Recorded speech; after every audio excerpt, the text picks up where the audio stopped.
شاب وهو قاعد في غرفته بالليل اتفاجئ برسائل غريبة بتتبعت له، ولما فتحها وبص فيها لقاها عبارة عن صور. ولما بص فيها اتصدم من اللي لقاه وراه. شاب باع القصة وبيقول إنه في ليلة من حوالي شهر كان قاعد في غرفته لوحده، وكانت الساعة ساعتها حوالي 12 بالليل.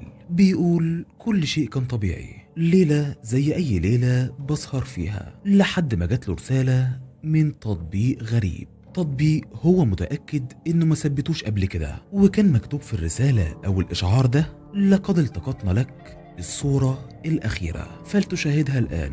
الشاب استغرب لأنه أصلا ما فتحش الكاميرا اليوم ده، فضغط على الإشعار وفتح الصورة، ووقتها جسمه اتجمد مكانه من الرعب اللي شافه، لأنه لقى بالفعل صورة ليه على نفس وضعه ده، يعني صورة لسه متاخداله دلوقتي. والمرعب كمان إنها كانت مبينة شخص واقف وراه ومديله ظهره. فمن الرعب الشاب فضل يبص حواليه وهو متوتر، ولكن وقتها ملقاش حاجة، كل شيء كان طبيعي. فقعد مكانه وهو خايف ومش عارف يعمل ايه، علشان وقتها وللمرة التانية يتبعت له نفس الإشعار، وكان محتواه نفس الكلام: لقد التقطنا لك الصورة الأخيرة فلتشاهدها الآن. الشاب جسمه كان بيترعش ومرعوب، ولكنه بالرغم من كده استجمع قوته وضغط عليها وفتحها. وكانت الصدمة المرعبة: الشاب لقى صورة متاخداله من الكاميرا الأمامية بتاعة التليفون،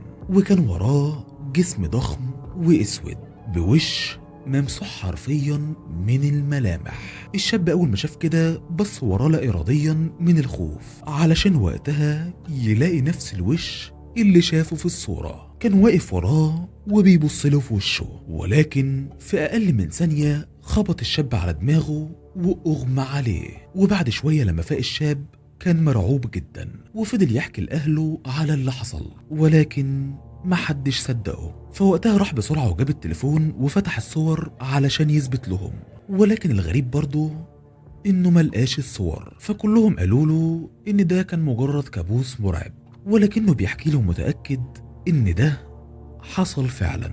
فالله أعلم. ودي كانت نهاية القصة.